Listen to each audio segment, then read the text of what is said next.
महाभारत के युद्ध में कई वीर योद्धा और वीर सैनिक वीरगति को प्राप्त हो गए थे। चारों तरफ विधवाओं का रोना और अनाथ बच्चों की चीख पुकार मची हुई थी। इन सब कारणों से द्रौपदी अत्यंत दुखी थी और अपने पुत्रों के खो देने के डर से भयभीत और उदास थी। तभी श्री कृष्ण का आगमन होता है। तब द्रौपदी कहती है, आपने स्पष्ट कहा था गोविंद, यह युद्ध एक बलिदान लेगा। मेरे सारे पुत्रों का बलिदान देना पड़ेगा। तब श्री कृष्ण कहते हैं, क्या तुम्हें दुख है सखी कि तुमने ये युद्ध क्यों किया? तब द्रौपदी कहती है, क्या उत्तर दूं गोविंद? देह की पीड़ा कल्पना में अधिक प्रतीत होती है, भोगने में कम, किंतु हृदय की पीड़ा कल्पना में कम प्रतीत होती है, किंतु जब वास्तव में सामने आती है तो सहन करने की सीमा से बाहर चली जाती है। संसार में कहीं कोई सत्य दिखाई नहीं देता है। जीवन ही जैसे साथ छोड़ देता है। जब आपने कहा था कि मेरे सारे पुत्रों का वध होगा, तब यह नहीं जाना था कि मेरे हर संतान की मृत्यु के साथ कैसे मेरा एक एक अंग कट जाएगा। गोविंद, मेरी प्रत्येक आती हुई श्वास मुझे 100 नागदंडों की पीड़ा देती है। गोविंद, तब द्रौपदी रोती हुई कहती है और जाती हुई श्वास एक चीख बनकर निकलती है, गोविंद, क्योंकि हमने यह युद्ध, क्या लाभ प्राप्त हुआ हमें?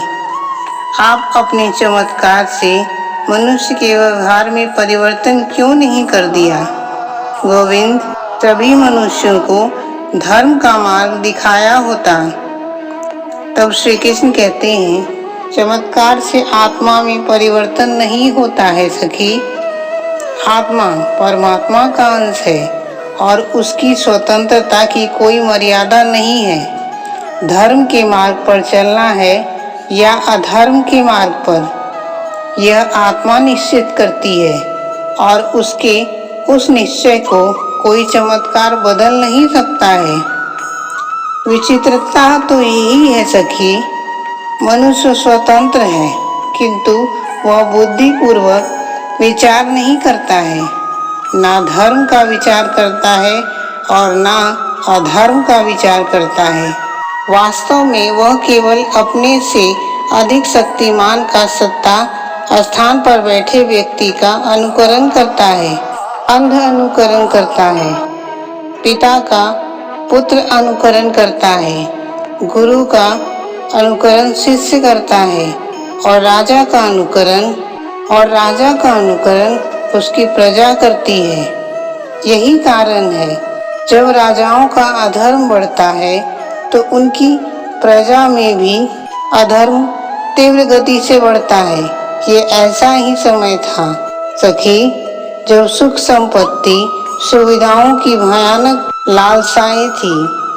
राजाओं के मन में तपस्या और त्याग के स्थान पर भोग और वासनाओं का महत्व अधिक था, और जब प्रजा अपने ही राजा को अधर्म करता हुआ देखती थी तो स्वयं भी अधर्म के मार्ग पर निकल पड़ती है।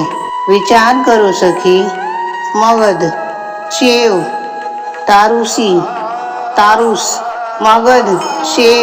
तारूस, कुरु, गांधार, पांचाल, त्रिगर्ता, सिंधी, शिवी, विदर्भ जैसे बड़े बड़े राज्यों में कौन सा राजा था जो धर्म का अनुकरण करता था, जो अपनी प्रजा के लिए धर्म का प्रमाण बन सकता था?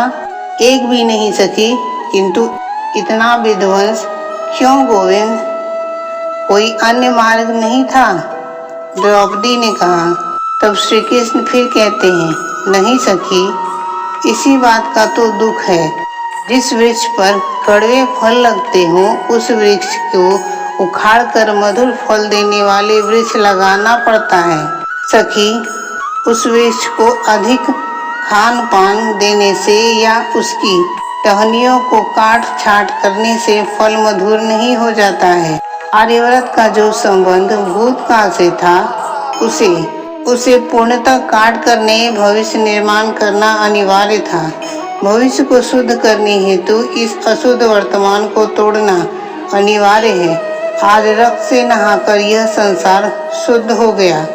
आर्यव्रत की प्रजा जिन अधर्मी राजाओं का अनुकरण करती थी, उन सभी राजाओं का नाश हो गया है, किंतु हमारा विध्वंस क्यों नहीं हुआ गोविंद? द्रौपदी कहती है, हम भी तो भूतकाल की धरोहर लेकर ही जी रहे हैं। तभी श्री कृष्ण कहते हैं, तुम अग्नि से जन्मी हो सखी, और तुम्हारे पांचों पति मंत्र प्रसाद हैं। तुम में से कोई भी पुरातन रक्त की धरोहर लेकर नहीं जन्मा है। ईश्वर ने तुम्हें दिव्य जन्म इसी कारण से दिया था कि तुम संसार की नई व्यवस्था नीति निर्मित कर सको। भ्राता युधिष्ठिर संसार को न्याय और धर्म का लाभ अवश्य देंगे, और उनका उत्तराधिकारी जो उत्तरा के गर्भ में पल रहा है, समय ने उसे गर्भ में ही मारकर पुनः जीवन दान दिया है, अर्थात उसका शुद्धिकरण भी हो गया है सखी। ये बलिदान केवल तुम्हारा या तुम्हारे परिवार का नहीं था, ये बलिदान तो समग्र आर्यव्रत का है। इसलिए अपने दुखों का विस्मरण करो, समग्र प्रजा के उद्धार का विचार करो और कुछ नहीं। भविष्य की सूर्य की पहली किरण को उगते देखो, जो सबकी प्रतीक्षा कर रहा है।